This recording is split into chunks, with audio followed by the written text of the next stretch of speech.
Le racket sur les routes ivoiriennes par les forces de l'ordre a fait perdre en 2014 plus de 340 milliards de francs CFA à la Côte d'Ivoire.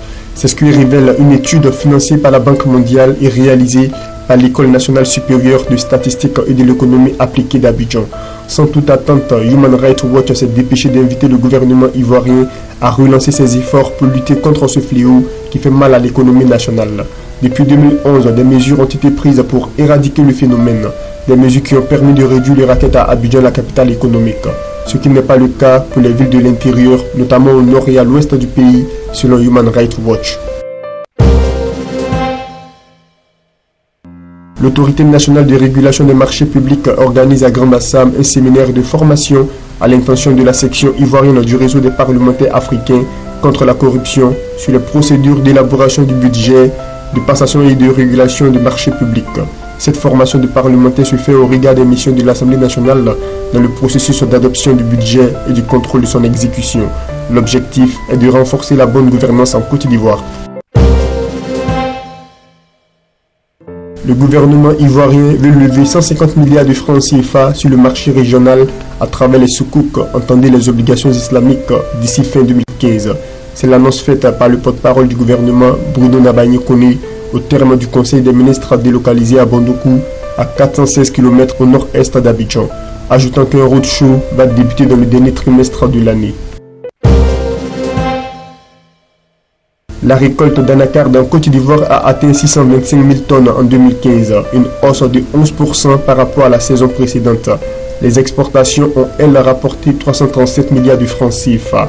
Premier producteur africain de noix de cajou et deuxième à l'échelle mondiale derrière l'Inde et devant le Vietnam, la Côte d'Ivoire enregistre des insuffisances en termes de productivité et de transformation de cette matière agricole.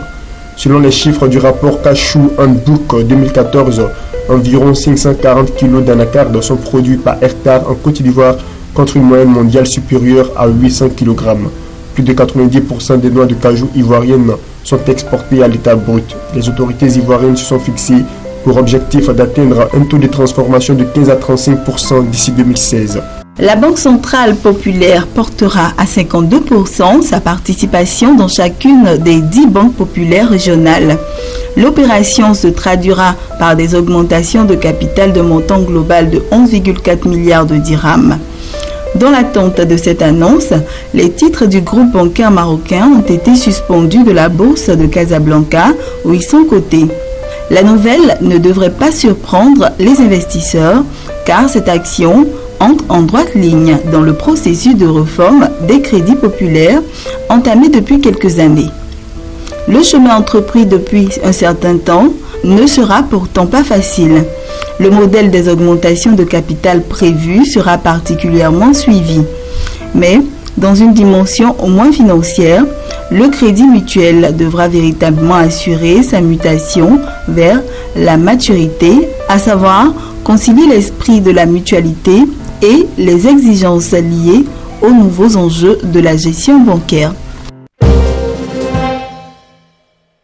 L'administration zimbabwéenne en charge de la collecte des recettes fiscales a déclaré mercredi 29 juillet 2015 qu'elle allait mobiliser pour le compte du premier semestre 2015 un volume global de 1,66 milliard de dollars d'impôts, un chiffre qui s'inscrit à moins 6% comparé aux prévisions qui les estimaient en début d'année à 1,72 milliard de dollars.